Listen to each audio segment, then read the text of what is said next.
Good morning বন্ধুরা, তোমরা সবাই কেমন আছো? আশা করি তোমরা সবাই খুব ভালো আছো। আমার নতুন একটি ভিডিওতে তোমাদের অনেক অনেক ভালোবাসা। আজকের ভিডিওটা সকাল থেকে স্টার্ট করছি। দেখো, ছাদে চলে এসেছি, তোমাদের সাথে একটু পরিবেশটা ভালো করে দেখালাম। আগের দিনের কিছু জামা কাপড় রয়েছে, তো সেগুলোকে আগে মেলে নেবো, দিয়ে যেগুলো কাচাকুচি করেছি সেগুলোকেও মেলে দেবো। আর আমি যে এখন ভয়েস ওভার দিচ্ছি, তো পাশ থেকে আমার ছেলে ঘুমিয়ে পড়েছে, কিন্তু ঘুমানোর সময় মাঝে মাঝে ওর নাকের মধ্যে একটু আওয়াজ হয়, তো সেটার আওয়াজই হচ্ছে, তোমরা একটু অ্যাভয়েড করে যেও। আমার ভিডিও অনেক করাই থাকে, বাট ভয়েস ওভার দেওয়ার অভাবে আমি ভিডিও পোস্ট করতে পারি না। কেননা যখনই কথা বলবো তখনই আমার ছেলে কোনো না কোনো দুষ্টুমি করে কথা বলে, যার জন্য ক্লিয়ারভাবে আমি ভয়েস দিতে পারি না। তো আজ ছেলে তাড়াতাড়ি ঘুমিয়ে পড়েছে, ওই জন্য ভাবলাম এখন ভয়েস ওভার দিই। তো সেই মতো ভিডিওগুলোকে রেডি করছি। সকালে মোটামুটি বাসনপত্র যেগুলো ধোয়ার ছিল, বাসি কাজকর্ম সমস্তটাই করে ফেলেছি। দেন ভিডিওটা অন করেছি, কেননা তখন একটু অসুবিধা ছিল বলে ভিডিও করতে পারিনি। তো এখান থেকে স্টার্ট করছি, তোমরা দেখতে থাকো। আর এখন বাজে প্রায় 7:30 মতো। দেখো, খুব একটা রোদ ওঠেইনি, আর প্রচণ্ড ঠান্ডা পড়ছে, কিন্তু আমাদের মেয়েদের তো কিছু করার নেই, রোজকার কাজকর্ম রোজই করতে হবে, তো সেই মতো করে নিচ্ছি। আর আমার সারাদিনে সব থেকে আগে মনে হয় যে যেন জামা কাপড়গুলোকে তাড়াতাড়ি কেচে ভালো করে মেলে দিই, নাহলে শুকাবে না। তো তোমাদের ওখানে কেমন ঠান্ডা পড়েছে অবশ্যই কমেন্ট করে জানিও, আর কে কোথা থেকে ভিডিওটা দেখছো অবশ্যই কমেন্ট করো। আর বন্ধুরা, আমার ড্রেস আপটাকেও তোমরা ইগনোর করো। দেখো, আমি এখানে ভিডিও ডেইলি ব্লগটাই দিই, ডেইলি লাইফস্টাইলটাই তোমাদের সাথে শেয়ার করি, তো সেই জন্য সেজে গুজে ক্যামেরার সামনে আমি আসি না। এই যে এখন দেখছো তোমরা যে আমি জামা কাপড়টা ধুয়ে মেলতে এসেছি, এখন আমি ব্রাশও করিনি, মাথাও আঁচড়াইনি, কোনো কিছুই করিনি, সকাল থেকে উঠে আগে কাজই করে যাচ্ছি। তো এই কাজটা হলে মোটামুটি কমপ্লিট হবে, দেন গিয়ে ব্রাশ করব, করে একটু চা খেয়ে নেব। এরপরে চলে আসলাম স্নান, এই জামা কাপড় যেহেতু হয়ে গেছে মেলা, তো মেলতে মেলতে না একটু ভিজে গেছিলো, তো সেই কারণে জামাটাকে চেঞ্জ করে নিয়েছি। সকালে একবার আমি বাসি নাইটি চেঞ্জ করে এগুলো মেলতে গেছিলাম। তো আজ যেহেতু বৃহস্পতিবার, তো ঘরটা মুছতে চলে আসলাম। এখন না ঠান্ডা পড়ার পর রোজ আমি ঘর মোছার সময়ও পাই না, আর ইচ্ছেও করে না সত্যি বলতে। ওই ঠাকুরের সামনেটাকে একটুখানি মুছে নিই। আজ যেহেতু বৃহস্পতিবার আর সোমবারটা আমি একটু মোছার চেষ্টা করি, তো সেটাই করছি। ছেলে এখনও ঘুম থেকে ওঠেনি, তো দেখো সুন্দর করে মুছে নিচ্ছি। সকালবেলা তোমরা কারা কারা কটার সময় ঘুম থেকে ওঠো একটু কমেন্ট করে জানিও। আমি ওঠার চেষ্টা করি, বাট আমি যখনই উঠি আমার ছেলে ওঠার চেষ্টা করে। আমি যদি 6টায় ওঠার চেষ্টা করি, আমার ছেলে উঠে পড়বে, আর এই ঠান্ডার মধ্যে বাইরে গিয়ে কী করবো, সেই জন্য আর উঠি না। যেহেতু সকালে রান্নাবান্নার দায়িত্ব আমি নেই, সুতরাং একটু বেলা করেই উঠি, বাদবাকি কাজকর্মগুলো আমি করি। দেখো, সামনেটা মোছা হয়ে গেছে, এবার খাটের এই সাইডটাতে চলে এসেছি। আর এখন শীতকালের একটা দায়িত্ব বেড়েছে, সেটা হচ্ছে একবার কার্পেট মাদুর পাতো, আবার তোলো রাত্রেবেলায়।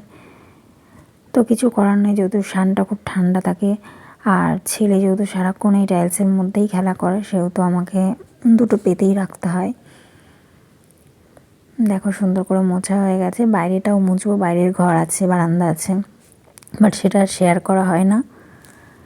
দেখো, সমস্ত কাজ কমপ্লিট হয়ে গেছে। ছেলে ঘুম থেকে উঠে পড়েছে, ওর সাথে একটু কথা বলছিলাম।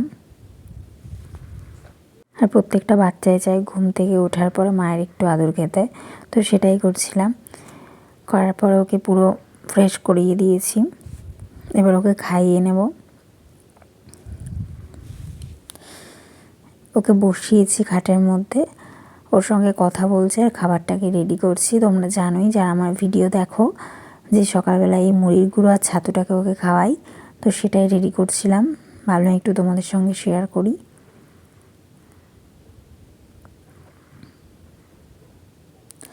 সকালে এটা খাওয়ানোর মোটামুটি 2 থেকে 2.5 ঘন্টা পরে কি ওকে একটুখানি অল্প করে ভাত খাওয়াই এখন।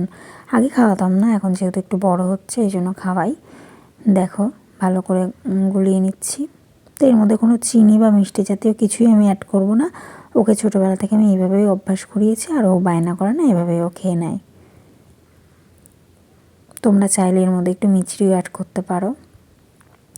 তারপরে দাদুর কাছে ওকে রেখে এসেছি একটা পাশের ঘরে। দিন আমার স্নান হয়ে গেছে, এবারে পুজোটা কমপ্লিট করে নেব। আর যেহেতু বৃহস্পতিবার ছিল, বৃহস্পতিবার আমি এইভাবে একটু গুছিয়ে পুজো দিই, অন্যান্য দিনও দিই, বাট বৃহস্পতিবারে একটু এইভাবে নৈবেদ্যের থালা সাজিয়ে তারপরে পুজোটা দিই। আর আমার ভয়েস ওভারটা শুনতে খারাপ লাগলেও তোমরা কিছু ভেবো না, কেননা আমার ছেলে আর বর ঘুমাচ্ছে, সেই ফাঁকে আমি ভয়েস ওভারটা দিচ্ছি, বেশি জোরেও কথা বলতে পারবো না। পুজো শেষ হয়ে প্রতিদিন আমি এরকমভাবে বাসনগুলো মেজে রেখে দিই, কেননা পরের দিন মাজার যাতে ঝামেলা না থাকে, আমি মেজে রাখি। তো তারপরে চলে এসেছিলাম বিকেল টাইমে। তো এটা হচ্ছে 25শে ডিসেম্বরের দিনকের ভিডিও। তো সেদিন একটু কেক বানাচ্ছিলাম, বাড়িতে বানাচ্ছিলাম, যেহেতু আমার ছেলের ডিম খাওয়া বারণ, তো ছেলেকে যাতে খাওয়াতে পারি সেই জন্য বাড়িতেই ডিম ছাড়া বানানো হচ্ছিলো। আর এটা ওর দিদিই বানিয়ে দিচ্ছিল। আমিও বানাতে পারি, বাট আমি চেয়েছিলাম যে ও দিদিই বানিয়ে দিক, সেই জন্য সেটারই প্রস্তুতি চলছিল। দেখো এখানে বসানো হয়ে গেছে, মোটামুটি একটু পরে রেডি হয়ে যাবে। তো দেখো কেকটা এরকম হয়েছে।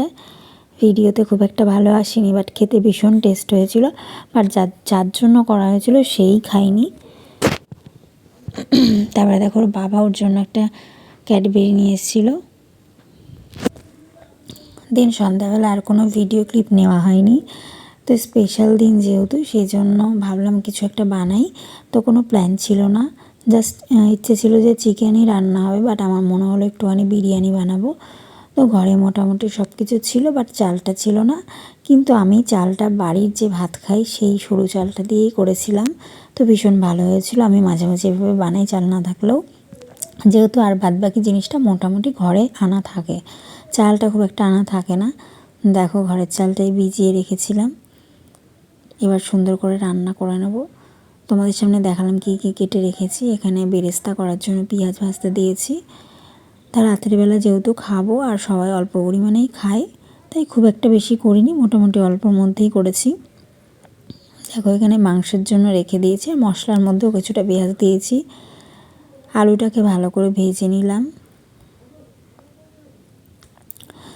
তো আজকের ভিডিওটা তোমাদের কেমন লাগলো অবশ্যই জানিও। এরপর থেকে চেষ্টা করব বড় বড় ভিডিও দেওয়ার। আসলে কি বলতো, ছেলেকে নিয়ে সংসার সামনে পুরো বড় করে ভিডিও শ্যুট আমি আর করতে পারি না আগের মতো। তো ফাইনাল লুকটা দেখো। আজকের ভিডিওটা এইটুকুই থাকলো।